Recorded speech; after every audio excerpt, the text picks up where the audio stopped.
ನಿಮಗೇನಾದರೂ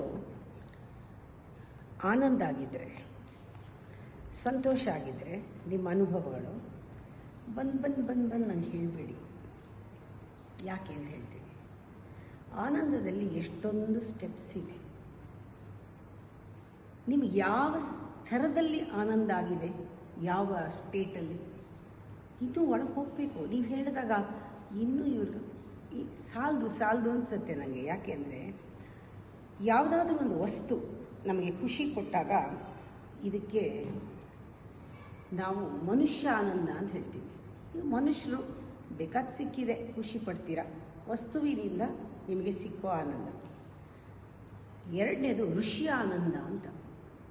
ಋಷಿ ಆನಂದ ಅಂದರೆ ಗುರುಗಳ ಸನ್ನಿಧಾನದಲ್ಲಿ ಏನೋ ಅವರ ಸಮೀಪ್ಯದಲ್ಲಿ ಆಗುವ ಖುಷಿ ಇದೆಯಲ್ಲ, ಇದು ಋಷಿ ಆನಂದ.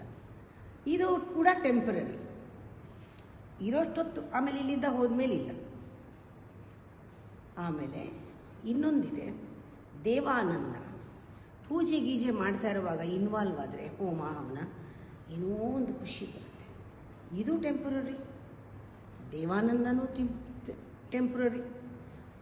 ಇನ್ನೊಂದಿದೆ,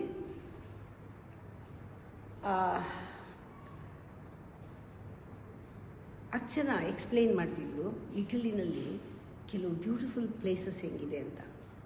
ಅವಳ ಕಣ್ಣಲ್ಲಿ ನೀರು ಬರ್ತಾಯಿತ್ತು. ನನಗೂ ಅಷ್ಟೇ ತುಂಬ ಬ್ಯೂಟಿಫುಲ್ ಆಗಿರೋ ಆಕಾಶ, ಅವತ್ತು ಹೇಳಿಲ್ವ ನಕ್ಷತ್ರಗಳು, ಇದೆಲ್ಲ ನೋಡಿದಾಗ ಏನೋ ಒಂದು ಮೈ ಪುಳುಕಿತವಾಗುತ್ತೆ. ಇದು ಗಂಧರ್ವ ಆನಂದ ಅಂತ.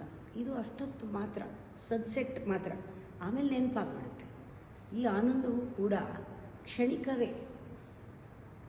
ಆದರೆ ಬ್ರಹ್ಮಾನಂದ ಅಂತ ಒಂದಿದೆ, ಅದು ಪ್ರಜಾಪತಿತ್ವ ಅಂತ. ನಮ್ಮಲ್ಲಿ ಒಂದು ಪ್ರಜಾಪತಿ ಅಂದರೆ ಬ್ರಹ್ಮನ ಸ್ವರೂಪವೇ. ಆ ಬ್ರಹ್ಮಜ್ಞಾನ ಸಿಕ್ಕಿದಾಗ ಆತ್ಮಜ್ಞಾನ ಏನೋ ಒಂದು ಸ್ವಲ್ಪ ಜಾಸ್ತಿ ಹೊತ್ತು ಆನಂದವಾಗಿರ್ತೀರ. ಧ್ಯಾನದಲ್ಲಿ ಬ್ರಹ್ಮಾನಂದ, ಬ್ರಹ್ಮಜ್ಞಾನ ಇದು ಕ್ಷಣಿಕವೇ. ಧ್ಯಾನದಿಂದ ಹೊರಗೆ ಬಂದಾಗ ಇಲ್ಲ. ಸ್ವಾದ್ವಿಭೂತ ಬ್ರಹ್ಮಾದ್ಯಾನಂದ ಸಂತತಿ, ಇದೆಲ್ಲ ಆನಂದದ ಸಂತತಿಗಳು. ಯಾವಾಗ ನೀವು ಸ್ವಾತ್ಮಾನಂದದಲ್ಲಿರ್ತೀರ, ನಮ್ಮ ಶ್ರೀಧರ ಸ್ವಾಮಿಗಳ ಥರ, ಅಮ್ಮನ ಥರ, ಹೇಗೆ ಸ್ವಾತ್ಮಾನಂದ ಅಂದರೆ ಒಳಗಡೆ ಅಲ್ಲೇ ಉಕ್ಕೋದು, ಪ್ರಹರ್ಷ ಅಂತಾರೆ, ಅಲ್ಲೇ ಉಕ್ಕೋದು ಆನಂದ, ಅಲ್ಲೇ ಪಡೋದು ಆನಂದ, ಅಲ್ಲೇ ಒಂದು ಸಮುದ್ರಕ್ಕೆ ಸೇರೋದು. ಅದಕ್ಕೆ ಒಂದು ರಸ ಅಂತ ಹೇಳ್ತಾರೆ. ನಮ್ಮ ಚಿತ್ತದಲ್ಲಿ ಒಂದು ರಸ ಉತ್ಪತ್ತಿ ಆಗುತ್ತೆ, ಅದು ದಯಾರಸ, ದೇವಿಯ ಕರುಣಾರಸ.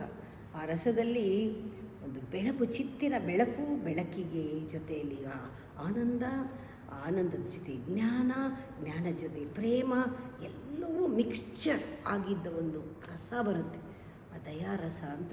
ಅದು ಸ್ವಾನಂದ. ಅಲ್ಲಿ ಒಳಗಡೆನೇ ತೃಪ್ತಿ ಇರುತ್ತೆ.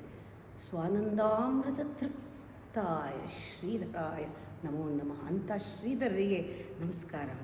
ಅಂಥ ಸ್ವಾನಂದದಲ್ಲಿ ಇರೋರ ಜೊತೆ ಇದ್ದರೆ ನಿಮಗೆ ಆ ಆನಂದ ಸಿಗೋವರೆಗೂ ಅವ್ರಿಗೆ ಸಮಾಧಾನ ಆಗಲ್ಲ. ಅಯ್ಯೋ ನಾನು ಇಷ್ಟು ಆನಂದವಾಗಿದ್ದೀನಿ, ಇವ್ರು ಚೂರೇ ಆನಂದ ಪಟ್ಟು ಬಂದು ಹೇಳ್ತಾರಲ್ಲ, ಸಾಕಾಗಲ್ಲ ಅನಿಸುತ್ತೆ.